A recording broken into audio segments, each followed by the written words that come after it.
Hi viewers, I am Dr. Harikiran, board certified plastic surgeon and cosmetic surgeon. Today I am introducing Dr. Hema. She is specialized in gynecology, also subspecialized in cosmetic gynecology, which is currently in trends. So today we'd like to know more information about what is cosmetic gynecology, what are the procedures available, what is actually its benefits, and any merits and demerits, and any myths about it. So today I think I'll take an interview with her and to be more informative. So I'm a plastic surgeon and she's a gynecologist. So by combining both of us, so we'll be answering most of the questions relating cosmetic gynecology and post-delivery issues for vaginal laxity, vaginal dryness, stress urinary incontinence. So these are the kind of treatments available. What are the best trends available? So we'd like to know from her. So what are the most common complaints patients comes with in terms of when they come to you, because sometimes they don't know what to ask for.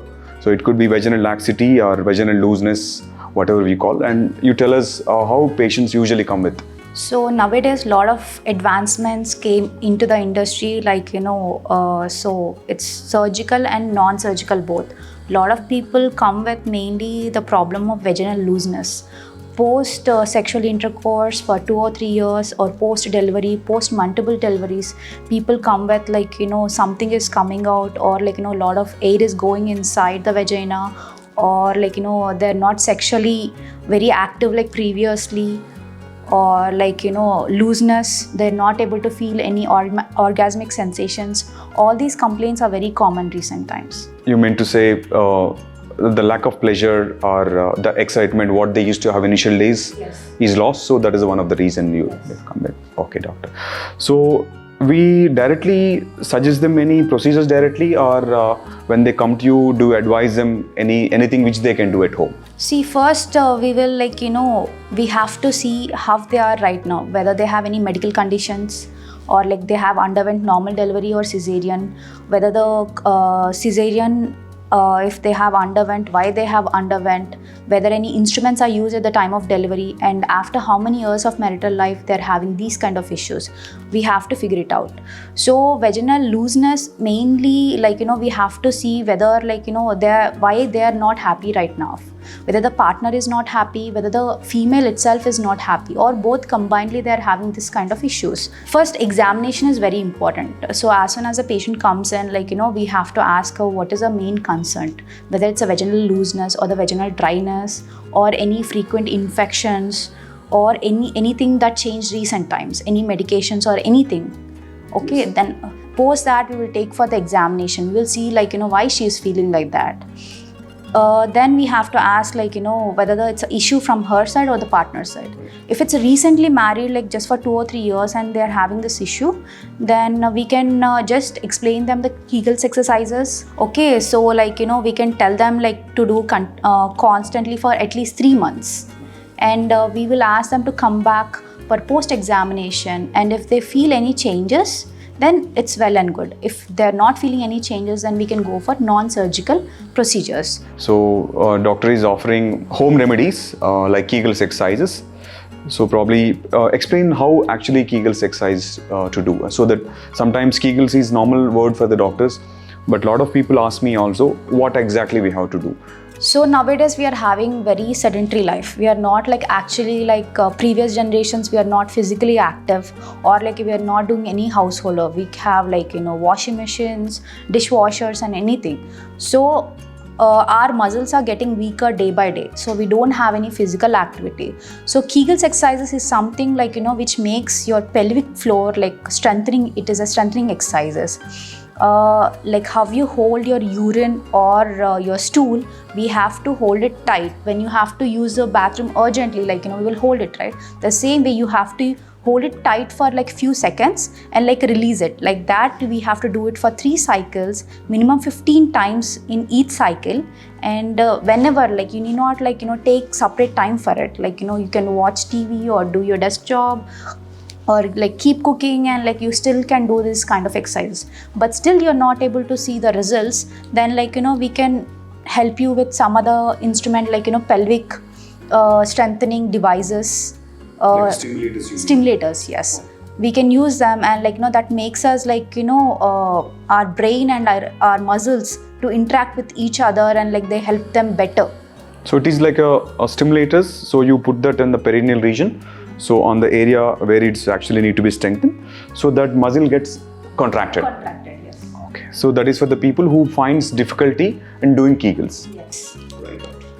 And it can be done in home itself. You need not come to the clinic or anything. Okay. So once, if at all, since when people are watching this, if they already seen this, probably they can try initial period for some time. If they don't find improvement, probably they'll come to you. So after trying Kegels, if the still condition is the same, more or less same, and what are the choices we have now? So we have a lot of advancements like lasers. Most advanced thing recent times is CO2 laser vaginal tightening. These will be done every 3 to 4 weeks. Each sitting will be done depending upon the looseness and whether they have dryness or any white discharge or any other complications. We will advise them and tailor the procedures according to the needs. And one more option is radio frequency. Radio frequency, in for CO2 lasers, there is a downtime. You should not have intercourse for 2 or 3 days, and you will be having white discharge. And it mainly works on water retention from the tissues. So you will be getting discharge, and there is always a chance of mild infection. So the interaction is completely avoided between the husband and wife for 3 days. There is no medication, no post procedure, any treatments, nothing should be used, and it should be just wash with regular water, nothing to be worried. And whereas radio frequency, there is no downtime. It helps in tissue tightening without interaction with the water. So this is a little bit more advanced than CO2, but both combinedly, according to the patient, after examination, we will see the patient. According to that, we will advise these procedures. Okay. So what is commonly people are using laser vaginal rejuvenation? So does it actually help in tightening vagina? Is the laser, is what you're talking, is a CO2 laser, or is any other laser we are doing? There's a lot of lasers in the market, but CO2 is the most advanced. There's a diode, ND-YAG, and lot of lasers. But CO2 is the most effective when it comes to vaginal tightening. Okay, when they're this thing 1470 nanometer diode laser, so even that can be used in a similar fashion? Yeah, that can be also used in a similar manner, but it is not yet research proven. Proven. Yes. Right. Otherwise, CO2 is the most commonest laser we use here in this particular thing. So how about radio frequency? Do we actually use intravaginally or externally? We can use intervaginally and externally. Depends upon the patient's requirement, whether they have looseness in the external area also, whether they are just having looseness in the internal area, depending upon that radio frequency used. So if patients, how many sessions usually required? 6 to 7 sessions is sufficient? Yes. Happy if at all if they get some improvement with this. If at all, if people don't get improvement with these non-invasive methods of laser and radio frequency, do you have, what other choices we have here? We have surgical procedures. Vaginoplasty is the main procedure we do very frequently. There is also a perineoplasty. It is an external tightening, but vaginoplasty is internally, tissues are tightened with suturing, but this has a downtime of 1 month minimum. Patient recovery time is minimum 1 month. Because what is happening, the trend nowadays, because increasing divorce rates, a lot of people are going for the second marriages, and so sometimes they want to present themselves as fresh. So they want to feel good about themselves. So do you suggest any of these procedures for them? So we have a combination therapy, vaginal tightening and hymenoplasty. Hymenoplasty is a minor surgical procedure. It is done OPD based. As such, there is a no downtime, very minimum pain, and it's a 30 minutes procedure. Where it is a hymen tags will be resutured, you mean? Yes. Okay. So you can combine with any perineal muscle repair, perineoplasty, right? Something like that? No, we don't do. It is a very thin tissue. Okay, in hymenoplasty, you mean to say? In hymenoplasty. So hymenoplasty is also called revirgination procedure, and it is a very old procedure actually. but it is done in certain and religions, because a lot of taboo is there. So because people, when they want meeting first time, so people need to bleed. I think still certain tribes and certain cults in India still expect that the bleeding has to happen in the first time intercourse. So for those people, generally it is hymenoplasty has no functional benefit though. So we don't suggest hymenoplasty for anyone who wants to get it just like that. So it is only useful, or probably there's no actually functional use for this. This is only to feel the partner happy, or to at least to follow the conditions of the social conditions or whatever it is. So otherwise We can see it in sports people also who does like a lot of cycling, swimming. So the hymenal tears are very normal, so it doesn't need to necessarily that they already underwent any physical interactions. So even with the general just sports, yoga, stretches also, hymen can get torn. Right, doctor. So coming to the aesthetics. So now all we spoke is about functioning. So tightening of the vagina, how to be done. We discussed home-based remedies. So we discussed non-invasive measures, and we discussed surgical options also. And sometimes if the repeated use of multiple deliveries, the area of the vagina get little loosen, and the tissue also get little disorganized and unaesthetic appearance. So do you have any procedure of choices further to improvise the whole situation there? Yes, we do have like a lot of options nowadays. Externally, like there is surgical procedures mainly, like which is labia minoroplasty, in which we will excise the excessive tissue, which is the empty tissue which is present. A lot of people will come with the complaints of like camel toe appearance, like where like females wear pants and they can see that cuts over that area where they feel very uncomfortable. And like some people might feel like that rubbing kind of a issue whenever they're walking. And patients who have like a lot of tissue over there, they have a recurrent infections also. So when they have that kind of issues, they can come and consult a doctor here, and in which we will explain how we can proceed through excisions. There's different types of procedures in that. According to the patient's requirement, we can proceed with the surgery. So all these procedures are daycare procedures? Yes, all these procedures are daycare procedures. Usually how much is the downtime patient should expect it? As such, it's just a hour procedure.